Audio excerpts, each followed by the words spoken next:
नमस्कार। मैं ज्ञान प्रकाश। आज मैं आप सभी को नेता प्रतिपक्ष के विषय में बताऊंगा। नेता प्रतिपक्ष जो इंडियन पॉलिटी यानी भारतीय राज व्यवस्था का बहुत ही महत्वपूर्ण टॉपिक है। तो आज हम सब जानेंगे नेता प्रतिपक्ष के विषय में। नेता प्रतिपक्ष की नियुक्ति कैसे होती है, उसकी शक्तियां क्या है, उसके कर्तव्य क्या है। नेता प्रतिपक्ष को लीडर अपोजिशन कहा जाता है। इसको संक्षेप में एलओपी कहते हैं। ये नेता प्रतिपक्ष आप सभी के परीक्षाओं के लिए काफ़ी महत्वपूर्ण टॉपिक है।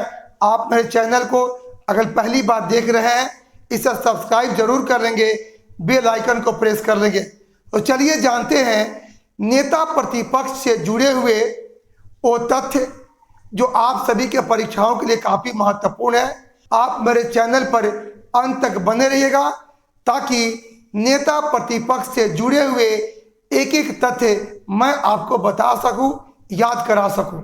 ये हमारे देश में संसदीय प्रणाली से सरकार चलती है और देश में संसदीय प्रणाली ब्रिटेन से ली गई है और संसदीय प्रणाली में विपक्ष का अहम भूमिका होता है और विपक्ष के नेता की भी अहम भूमिका होती है। चलते हैं नेता प्रतिपक्ष का कर्तव्य जानने। तो ये नेता प्रतिपक्ष को संक्षेप में एलओपी कहते हैं, यानी लीडर अपोजिशन कहा जाता है।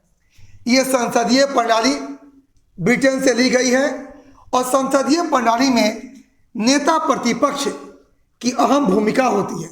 संसदीय प्रणाली में नेता प्रतिपक्ष की अहम भूमिका होती है और 1969 में पहली बार लोकसभा में राम सुभग सिंह को नेता प्रतिपक्ष के रूप में मान्यता दी गई। काफ़ी महत्वपूर्ण टॉपिक है। 1969 में लोकसभा में पहली बार राम सुभग सिंह को नेता प्रतिपक्ष के रूप में मान्यता दी गई। 1969 में पहली बार राज्यसभा में श्यामानंद मिश्र को नेता प्रतिपक्ष के रूप में मान्यता प्रदान की गई। 1969 में पहली बार लोकसभा में राम सुभग सिंह को नेता प्रतिपक्ष के रूप में मान्यता दी गई। 1969 में पहली बार राज्यसभा में श्यामानंद मिश्र को नेता प्रतिपक्ष के रूप में मान्यता प्रदान की गई। 18वीं लोकसभा का चुनाव हुआ है। 18वीं लोकसभा में राहुल गांधी को नेता प्रतिपक्ष के रूप में मान्यता प्रदान की गई है। 18वीं लोकसभा में राहुल गांधी को नेता प्रतिपक्ष के रूप में मान्यता प्रदान की गई है। इसके पहले 2 साल से नेता प्रतिपक्ष का पद खाली था, यानी 16वीं लोकसभा एवं 17वीं लोकसभा में नेता प्रतिपक्ष का पद खाली था, लेकिन 18वीं लोकसभा में नेता प्रतिपक्ष कौन बना है? राहुल गांधी। अब चलते हैं, ये नेता प्रतिपक्ष वेतन भत्ता अधिनियम 1977 में पारित हुआ था।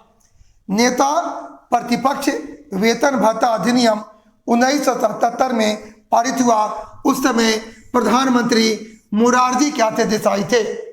प्रधानमंत्री मोरारजी देसाई के शासनकाल में नेता प्रतिपक्ष वेतन भत्ता अधिनियम 1977 में पारित हुआ और नेता प्रतिपक्ष वेतन भत्ता अधिनियम 1977 द्वारा नेता प्रतिपक्ष को मान्यता प्रदान की जाती है। किस अधिनियम के तहत नेता प्रतिपक्ष को मान्यता प्रदान की जाती है? तब का जवाब होना चाहिए नेता प्रतिपक्ष वेतन भत्ता अधिनियम 1977 द्वारा नेता प्रतिपक्ष को मान्यता प्रदान की जाती है। और ये लोकसभा अध्यक्ष नेता प्रतिपक्ष को मान्यता प्रदान करता है। नेता प्रतिपक्ष को मान्यता कौन प्रदान करता है?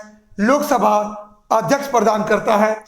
अब चलते हैं नेता प्रतिपक्ष वेतन भत्ता अधिनियम 1977 द्वारा लोकसभा में पहली बार कांग्रेस के यशवंतराव चौहान को नेता प्रतिपक्ष बनाया गया।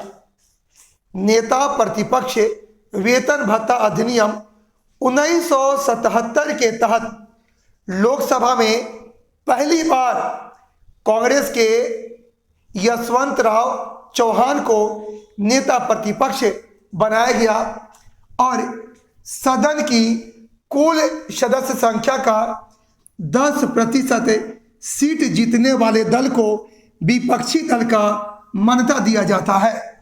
सदन की कुल सदस्य संख्या का 10% सीट जीतने वाले दल को विपक्षी दल की मान्यता प्रदान की जाती है। 2014 से 2019 16वीं लोकसभा काल है। 2019 से 2024 ये 17वीं लोकसभा का कार्यकाल है और 16वीं और 17वीं लोकसभा में नेता प्रतिपक्ष का पद खाली था क्योंकि किसी भी दल को कुल सीट का 10% सीट नहीं आया था। अब चलिए, यानी 10% सीट का लोकसभा में ये 55 सदस्य होना चाहिए और राज्यसभा में ये 25 सदस्य होना चाहिए। सदन के कुल सीटों का 10% सीट लोकसभा में ये 55 सदस्य और राज्यसभा में ये 25 सदस्य होना चाहिए। अब आइए, ये नेता प्रतिपक्ष को कैबिनेट मंत्री का दर्जा प्राप्त होता है। नेता प्रतिपक्ष को कैबिनेट मंत्री का दर्जा प्राप्त होता है। ब्रिटेन में नेता प्रतिपक्ष को शैडो प्रधानमंत्री यानी शैडो पीएम कहा जाता है। ब्रिटेन में नेता प्रतिपक्ष को शैडो प्रधानमंत्री या शैडो पीएम कहा जाता है। नेता प्रतिपक्ष का उल्लेख संविधान में नहीं है बल्कि संसदीय विधि में है। नेता प्रतिपक्ष का उल्लेख संविधान में नहीं है बल्कि संसदीय आपके विधि में है। जानिए ये नेता प्रतिपक्ष के शक्तियां और क्या कार्य होते हैं। तो नेता प्रतिपक्ष होता है सरकार की नीतियों की रचनात्मक आलोचना करता है। नेता प्रतिपक्ष सरकार की नीतियों की रचनात्मक आलोचना करता है और नेता प्रतिपक्ष वैकल्पिक सरकार भी प्रदान करता है। नेता प्रतिपक्ष लोक लेखा समिति का अध्यक्ष होता है। लोक लेखा समिति संसद की बहुत बड़ी समिति होती है और लोक लेखा समिति में कुल 22 सदस्य होते हैं और नेता प्रतिपक्ष होता है लोक लेखा समिति का अध्यक्ष होता है। प्रतिपक्ष का नेता मुख्य चुनाव आयुक्त की नियुक्ति समिति का सदस्य होता है। प्रतिपक्ष का नेता ईडी, सीबीआई जैसे बहुत सारे महत्वपूर्ण पद होते हैं उसमें चयन समिति का ये सदस्य होता है और नेता प्रतिपक्ष को कैबिनेट मंत्री की भांति वेतन, भत्ता, आवास प्रदान किया जाता है। तो आज मैंने आप सभी को बताया नेता प्रतिपक्ष के विषय में। एक बार पुनः मेरे साथ रिवीजन करें। 1969 में पहली बार लोकसभा में राम सुभाष सिंह को नेता प्रतिपक्ष के रूप में मान्यता दी गई। 1969 में पहली बार राज्यसभा में श्यामानंद मिश्र को नेता प्रतिपक्ष के रूप में मान्यता प्रदान की गई। 18वीं लोकसभा में राहुल गांधी को नेता प्रतिपक्ष के रूप में मान्यता प्रदान की जाती। 18वीं लोकसभा में राहुल गांधी को नेता प्रतिपक्ष के रूप में मान्यता प्रदान की गई है। किस कानून के तहत, किस अधिनियम के तहत नेता प्रतिपक्ष को मान्यता प्रदान की जाती है? तो उस कानून का नाम है नेता प्रतिपक्ष वेतन भत्ता अधिनियम 1977 द्वारा। नेता प्रतिपक्ष को मान्यता कौन प्रदान करता है? तो लोकसभा का अध्यक्ष प्रदान करता है। नेता प्रतिपक्ष को कैबिनेट मंत्री का दर्जा प्राप्त होता है और नेता प्रतिपक्ष को ब्रिटेन में शैडो पीएम कहा जाता है। और नेता प्रतिपक्ष वेतन भत्ता अधिनियम 1977 के तहत लोकसभा में पहली बार कांग्रेस के यशवंतराव चौहान को नेता प्रतिपक्ष के रूप में मान्यता प्रदान की गई। नेता प्रतिपक्ष लोक लेखा समिति का अध्यक्ष होता है। ये वीडियो आपको कैसा लगा कमेंट बॉक्स में जरूर कमेंट करेंगे, लाइक करेंगे। पुनः मिलूंगा एक महत्वपूर्ण टॉपिक के साथ। आप सभी को बहुत बहुत धन्यवाद।